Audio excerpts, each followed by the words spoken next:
guys!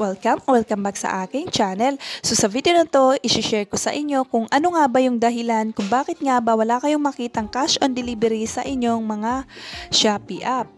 So ipapakita ko muna sa inyo guys kung ano ba ang nangyayari kapag tayo ay o-order na walang makitang cash on delivery. So for example guys, itong sa akin, ayan. For example, ito yung gusto natin bilhin or yung gusto mong bilhin, ayan. And then pagkapindot natin ng checkout ay lalabas naman itong place order. So dito nga sa may place order ay ayan, may nakalagay dyan sa akin na dahil nakalink yung aking Gcash dyan.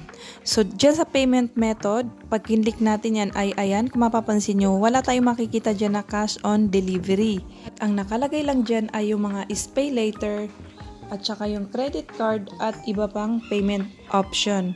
So, gaya nga ng Gcash. So, Gcash lang pwede nating bayaran yung ating order at wala ngang nakalagay na cash on delivery. So, bakit nga ba ito nangyayari guys? So, explain ko sa inyo guys kung bakit wala tayong makitang cash on delivery. So, ang reason guys kung bakit nga ba wala kayong makitang cash on delivery is dahil yung product na in-order mo ay baka pre-order.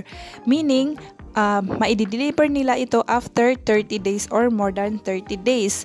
So, para makasigurado sila ay kinakailangan na bayaran mo muna ito gamit nga ang iyong Gcash or e-wallet para nga naman sigurado na kukunin mo yung product na yun dahil medyo mahirap or matrabaho or matagal nga siyang gawin dahil nga pre-order ito.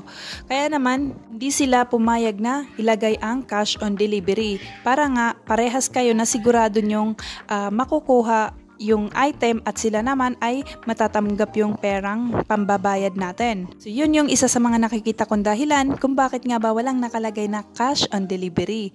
Okay? So I hope ay nakatulong tong video na to sa inyo. Please give it a thumbs up kung nagustuhan nyo and subscribe sa aking channel para updated kayo sa iba kong pang-i-upload ng mga video dito sa aking channel. Thanks so much for watching!